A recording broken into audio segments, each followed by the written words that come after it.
The 2008 financial crisis. September 2008. Lehman Brothers. 158 years old. $600 billion. Gone overnight. 8.7 million Americans lost their jobs. But what if I told you it all started with a single question someone should never have been allowed to ask? What if we lend money to people who probably can't pay it back? Wall Street, 2005. The bonuses are obscene and the suits are very, very sharp. American banks had too much cash and nowhere useful to put it. Interest rates were low. Boring government bonds weren't cutting it. Across America, ordinary people wanted to buy houses. Teachers. Bartenders. Guys who listed their occupation as entrepreneur. Banks called these subprime loans. Loans for people with questionable credit and shakier finances. The bank had a special name for one category. The ninja loan. No income. No job. No assets. Which sounds like a punchline. It was not a punchline. The bank gave him a mortgage anyway. The bank did not think very hard about this question. Between 2003 and 2006, banks handed out 8 million new mortgages. Many went to people with no realistic path to paying them back. Then the banks invented something called a CDO. A CDO is a bundle of thousands of those sketchy mortgages, packaged up and sold as a single product. They took a pile of what was essentially financial garbage and tied a ribbon around it. Then they asked the ratings agencies what they thought. The ratings agencies were being paid by the banks to rate the bank's own products. They stamped it AAA. Extremely safe. AAA is the rating given to U.S. government debt. The kind of thing that basically cannot fail. These agencies gave the same rating to bundles held by people who had not made a payment yet. The CDOs were not extremely safe. The rating agencies knew this.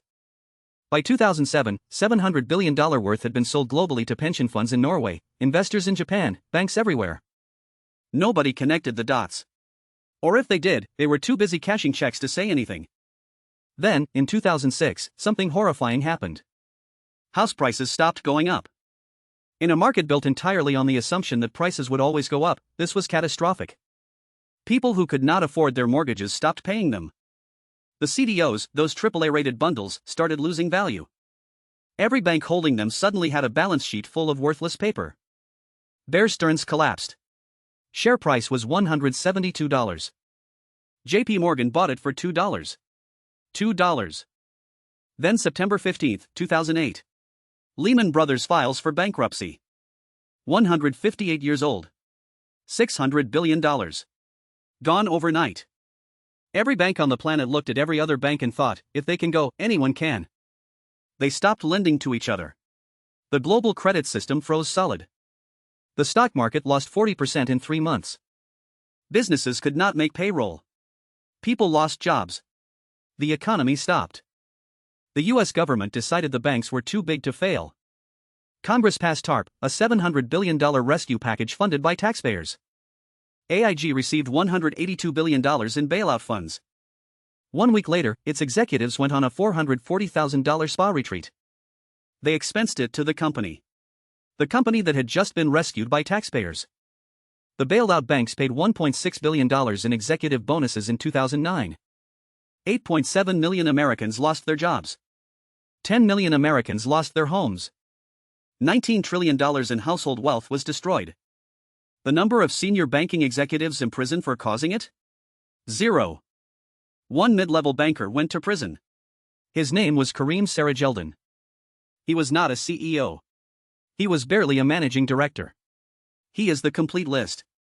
By 2013, the 6 largest U.S. banks were 37% larger than before the crisis. The banks recovered. Most Americans did not. This is a finance channel. We do not editorialize. That is just what happened.